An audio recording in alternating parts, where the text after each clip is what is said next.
Baik, Bapak Ibu, Assalamualaikum warahmatullahi wabarakatuh. Pada kesempatan kali ini, saya akan mengulangi lagi rekaman materi hukum kepegawaian untuk pertemuan kedua, di mana pada pertemuan kedua ini kita akan membahas tentang definisi dari pegawai negeri sipil atau definisi dari uh, hukum kepegawaian dan membahas tentang sejarah kepegawaian di Indonesia. Bapak Ibu serta saudara mahasiswa, pengertian pegawai negeri sipil jika kita mengacu pada Kamus Umum Bahasa Indonesia, pegawai artinya orang yang bekerja pada pemerintahan, baik juga pada perusahaan dan seterusnya. Sedangkan negeri berarti negara atau pemerintahan. Jadi pegawai negeri sipil adalah orang yang bekerja pada pemerintahan atau pada suatu negara. Nah, dalam pengertian hukum, dalam pengetahuan hukum kepegawaian, ada beberapa pendapat yang dikemukakan mengenai pegawai negeri. Menurut Lokman, ya, Lokman ini menggunakan definisi pegawai negeri yang bersifat material, yakni hubungan negara dengan pegawai negeri tersebut. Lokman, ya, menyatakan bahwa pegawai negeri adalah setiap pejabat yang memiliki hubungan dinas dengan negara. Jadi Lokman menyebutkan pegawai negeri ini adalah seorang pejabat, ya, ataukah setiap pejabat yang memiliki hubungan kedinasan atau hubungan dinas dengan negara. Sedangkan dari rujukan lain menurut Prof. Mahfud MD dalam bukunya Hukum Kepegawaian terdapat dua bagian definisi mengenai pegawai negeri. Ada definisi stipulatif dan ada definisi ekstensif. Nah, definisi stipulatif berkaitan dengan maknanya itu diberikan oleh Undang-Undang tentang Pegawai Negeri, sebagaimana yang diatur dalam Pasal 1 Ayat 1 dan Pasal 2 Undang-Undang Nomor 5 Tahun 2014 tentang Aparatur Sipil Negara. Nah, berdasarkan undang-undang tersebut atau Undang-Undang Nomor 5 Tahun 2014 Pasal 1 Ayat 1, yang dimaksud sebagai pegawai negeri adalah setiap warga negara Republik Indonesia yang memenuhi syarat yang telah ditentukan, diangkat oleh pejabat yang berwenang dan diserahi tugas dalam satu jabatan negeri, atau diserahi tugas negara lainnya dan digaji berdasarkan peraturan perundang-undangan yang berlaku. Sementara di pasal 3 ayat 1 Undang-Undang Nomor 5 Tahun 2014 tentang Aparatur Sipil Negara, dalam proses penyelenggaraan kebijakan dan manajemen aparatur sipil negara, itu berdasarkan pada asas kepastian hukum, profesionalitas, proporsionalitas, keterpaduan, akuntabilitas, delegasi, dan seterusnya. Nah, pengertian di atas merupakan pengertian stipulatif yang berlaku dalam pelaksanaan semua peraturan-peraturan kepegawaian dan pada umumnya dalam pelaksanaan semua peraturan perundang-undangan. Oke, jadi Prof. Mahfud MD memaknai bahwa undang-undang berdasarkan Undang-Undang Pegawai Negeri atau Undang-Undang Nomor 5 Tahun 2014 tentang Aparatur Sipil Negara, jadi dimaknai pegawai negeri berdasarkan definisi dari undang-undang. Saya lanjutkan. Kemudian pengertian atau definisi ekstensif, ada beberapa golongan yang sebenarnya bukan termasuk kategori pegawai negeri menurut Undang-Undang Nomor 5 Tahun 2014, tetapi dalam hal tertentu dianggap sebagai dan diperlakukan sama dengan pegawai negeri. Oke. Jika mengacu dalam Undang-Undang Nomor 5 Tahun 2014 tentang Aparatur Sipil Negara, dapat dijelaskan bahwa pegawai negeri adalah setiap warga negara Indonesia ya yang telah memenuhi syarat yang ditentukan diangkat oleh pejabat yang berwenang dan diserahi tugas dalam satu jabatan negeri atau diserahi tugas negara lainnya dan digaji berdasarkan peraturan perundang-undangan yang berlaku. Jadi unsur-unsur pegawai negeri ya dalam Undang-Undang Nomor 5 Tahun 2014 ya, bukan Undang-Undang Nomor 8 Tahun 97 ya. Pegawai negeri adalah mereka atau setiap warga negara Indonesia setelah memenuhi syarat yang ditentukan, diangkat oleh pejabat yang berwenang dan diserahi dalam suatu jabatan negeri atau jabatan atau tugas negara lainnya, digaji berdasarkan peraturan perundang-undangan yang berlaku. Jika mengacu pada Undang-Undang Nomor 5 Tahun 2014, ya, pegawai negeri itu terdiri atas 3 bagian, ya, atau atas 3 golongan. Pertama, pegawai negeri sipil, kemudian anggota Tentara Nasional Indonesia, dan anggota Kepolisian Negara Republik Indonesia. Nah, itu definisi pegawai negeri dalam hal ini berdasarkan Undang-Undang Nomor 5 Tahun 2014 tentang aparatur sipil negara. Sedangkan pengertian pegawai, jika kita mengacu pada tentang Undang-Undang Ketentuan Pokok Pegawaian, pada awalnya pegawai itu baik. Sementara jika mengacu pada Undang-Undang Nomor 43 Tahun 99 tentang pokok-pokok kepegawaian yang menjadi pengganti Undang-Undang Kepegawaian sebelumnya, Undang-Undang Nomor 8 Tahun 74. Nah, terdapat perbedaan penyebutan pegawai yang bekerja untuk pemerintah. Nah, bagi mereka yang bekerja untuk pemerintah disebut dengan aparatur. Nah, aparatur pemerintah ini merupakan profesi yang mengganti makna pegawai yang sebelumnya yang telah terbiasa disebutkan selama berpuluh-puluh tahun.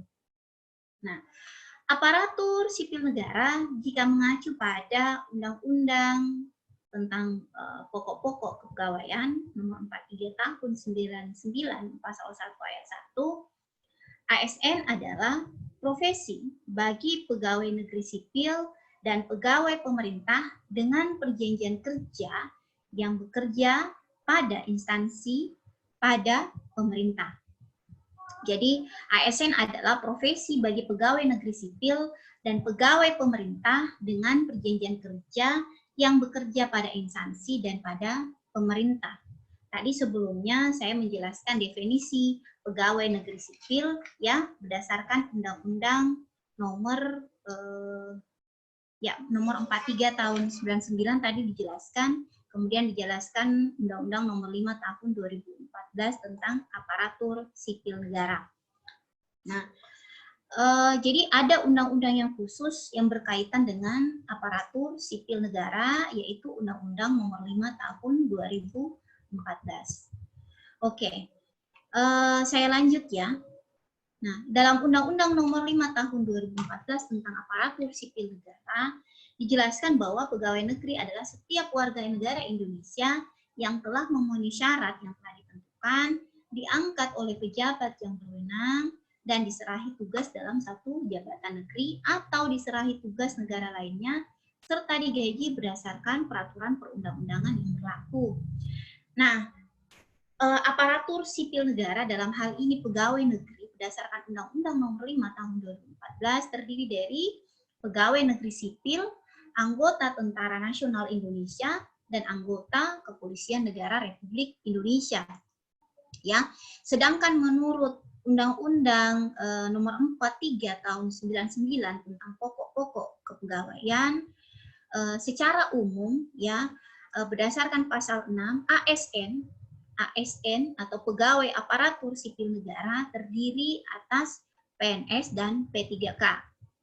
Jadi Undang-Undang Nomor 5 Tahun 2014 merupakan undang-undang spesial atau lex specialis dari Undang-Undang Pokok Kepegawaian. Jika pada Undang-Undang tentang Pokok-Pokok Kepegawaian Nomor 43 Tahun 99 membedakan aparatur sipil negara menjadi dua, yaitu pegawai negeri sipil dan P3K. Sementara dalam Undang-Undang Nomor 5 Tahun 2014 yang lebih khusus membahas tentang aparatur sipil negara, pegawai negeri yang dimaksud adalah pegawai negeri sipil, anggota Tentara Nasional Indonesia, dan anggota Kepolisian Negara Republik Indonesia. Oke, saya lanjut. Pegawai negeri sipil yang dimaksud terdiri dari pegawai negeri sipil pusat, kemudian pegawai negeri sipil daerah. Siapakah yang dimaksud sebagai pegawai negeri sipil pusat? Ya, pegawai, coba dicek yang jadi PNS, apakah kategorinya sebagai pegawai negeri sipil pusat ataukah pegawai negeri sipil daerah. Nah, pegawai negeri sipil pusat adalah pegawai negeri sipil yang gajinya dibebankan pada APBN dan bekerja pada departemen, lembaga non-departemen, kesekretariatan lembaga tertinggi atau tinggi negara, dan kepanitraan pengadilan. Nah, ini yang dimaksud sebagai pegawai negeri sipil pusat.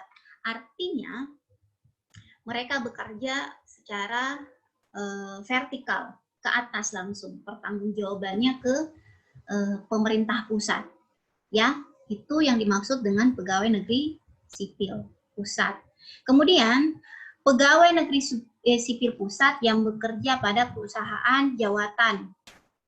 Ya, kemudian kategori pegawai negeri sipil pusat adalah mereka yang diperbantukan atau dipekerjakan pada daerah otonom, ya, atau yang berdasarkan peraturan perundang-undangan diperbantukan dan dipekerjakan pada badan lain, misalnya pada perusahaan umum, pada yayasan, dan seterusnya. Kemudian yang menyelenggarakan tugas negara lain, misalnya hakim pada pengadilan negeri, pada pengadilan tinggi, ya, dan seterusnya. Itulah yang dimaksud sebagai pegawai negeri, dikategorikan sebagai pegawai negeri sipil pusat. Yang pada intinya mereka bekerja dan bertanggung jawab vertikal, ya, kepada pusat atau pemerintah pusat. Nah, dari definisi tadi mengenai pegawai negeri sipil,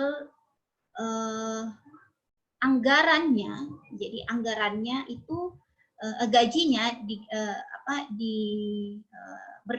berasal dari anggaran pemerintah dan berdasarkan peraturan perundang-undangan yang berlaku. Selanjut, yang dimaksud kemudian pegawai negeri sipil daerah, ya. Pegawai negeri sipil daerah adalah pegawai negeri sipil daerah yang berada pada provinsi atau kabupaten yang penggajiannya atau yang gajinya dibebankan pada anggaran pendapatan dan belanja daerah atau APBD dan bekerja pada pemerintah daerah atau dipekerjakan di luar instansi induknya. Jadi saya ulang, pegawai negeri sipil daerah adalah pegawai negeri sipil daerah provinsi atau kabupaten atau kota yang gajinya itu dibebankan pada APBD, bekerja pada pemerintah daerah atau dipekerjakan di luar instansi induknya. Nah, siapakah yang dimaksud dengan pejabat berwenang? Oke. Pejabat berwenang adalah pejabat dalam hal ini yang memiliki kewenangan mengangkat, ya, dan memberhentikan pegawai negeri berdasarkan peraturan perundang-undangan yang berlaku. Jadi pejabat yang berwenang ini yang telah ditunjuk dalam undang-undang untuk mengangkat dan memberhentikan pegawai negeri. Nah, ada beberapa unsur penting untuk menyatakan atau untuk menganggap bahwa seseorang itu sebagai pegawai negeri. Pertama, harus memenuhi syarat, yang ditentukan dalam undang-undang atau dalam ketentuan yang berlaku. Kemudian kedua, diangkat oleh pejabat yang berwenang, ya. Kemudian ketiga, diserahi tugas dalam satu jabatan negara atau negara lainnya yang ditetapkan berdasarkan peraturan yang berlaku. Dan kemudian keempat, digaji menurut ketentuan perundang-undangan yang berlaku. Ini 4 unsur yang harus diketahui terkait dengan pegawai negeri.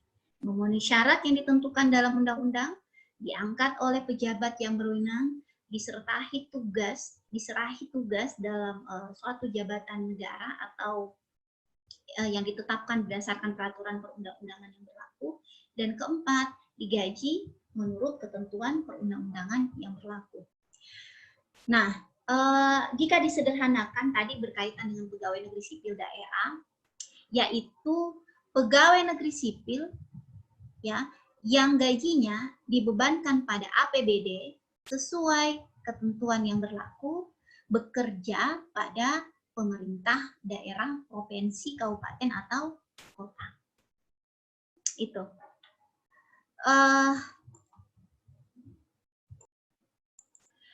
Baik, saya lanjutkan ya. Nah, pegawai negeri berkedudukan sebagai unsur aparatur negara, ya, aparatur negara atau bisa dikenal dengan aparatur sipil negara yang jelas tugas dan fungsinya itu memberikan pelayanan kepada masyarakat secara profesional, secara jujur, adil, dan merata, baik dalam penyelenggaraan tugas negara, pemerintahan, dan juga pembangunan.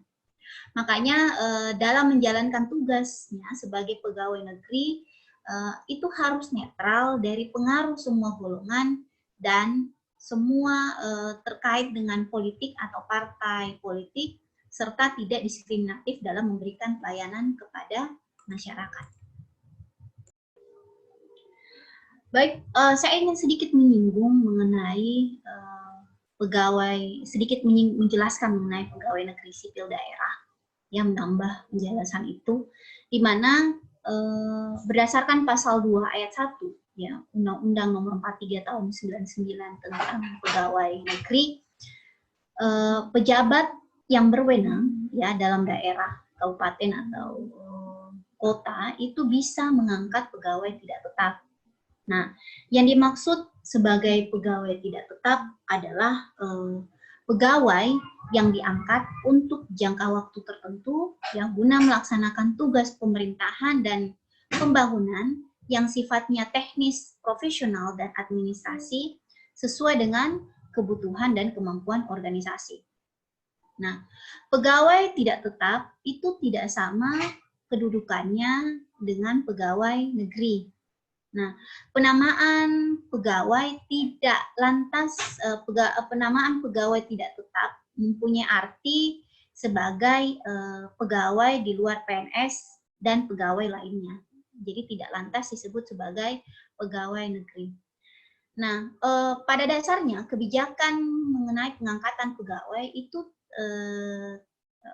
terhadap pegawai tidak tetap diserahkan pada kebutuhan dari masing-masing instansi. Namun sejak dikeluarkannya peraturan pemerintah nomor 48 tahun 2005 tentang pengangkatan tenaga honorer menjadi calon pegawai negeri sipil, maka semua pejabat instansi di lingkungan instansi itu dilarang untuk mengangkat tenaga honorer atau yang sejenis kecuali ditetapkan dengan peraturan pemerintah. Sementara jika kita mengacu pada peraturan pemerintah nomor 48 tahun 2005, itu dilaksanakan sampai dengan tahun anggaran 2009. Namun proses pengangkatan pegawai tidak tetap itu menemui berbagai macam karena ada beberapa yang diprioritaskan untuk diangkat menjadi pegawai dari pegawai tidak tetap atau disebut sebagai pegawai tenaga honorer menjadi pegawai negeri sipil. Ini diprioritaskan ada 4. Pertama, guru atau tenaga guru, dan kemudian kedua tenaga kesehatan pada unit pelayanan kesehatan. Kemudian ketiga, tenaga penyuluh ya di bidang pertanian, perikanan, peternakan, dan keempat, tenaga teknis lainnya yang dianggap diperlukan atau dibutuhkan oleh pemerintah. Ya, akan tetapi faktanya ya, pemerintah dalam mengangkat tenaga honorer menjadi pegawai negeri itu terlihat hanya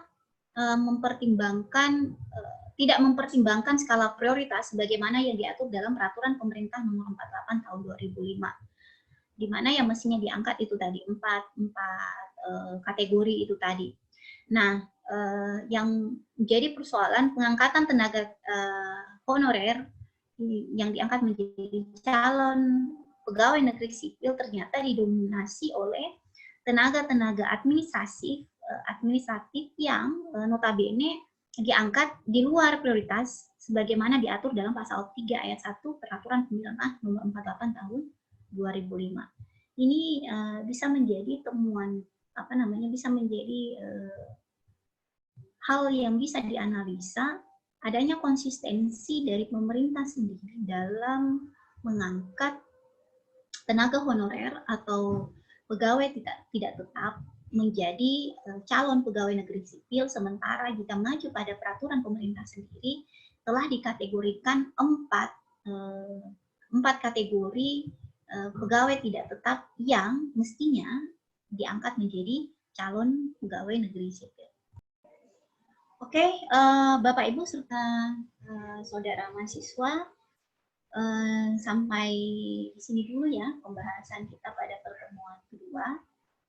Insya Allah jika ada waktu saya akan kembali merekam materi khusus untuk pembahasan mengenai tenaga kontrak dan kemudian membahas tentang P3K lebih lengkap, dan mudah-mudahan materi kali ini yang saya share bermanfaat dan bisa dipahami oleh saudara mahasiswa, karena setelah ini kita akan diskusikan melalui platform berbeda, melalui Google Classroom. Jadi diharapkan kepada teman-teman, kepada Bapak Ibu, saudara mahasiswa untuk memperhatikan dengan benar atau dengan baik materi yang saya berikan pada kesempatan kali ini. Kemudian berikutnya saya akan memberikan pertanyaan untuk didiskusikan. Terima kasih Bapak Ibu. Assalamualaikum warahmatullahi wabarakatuh.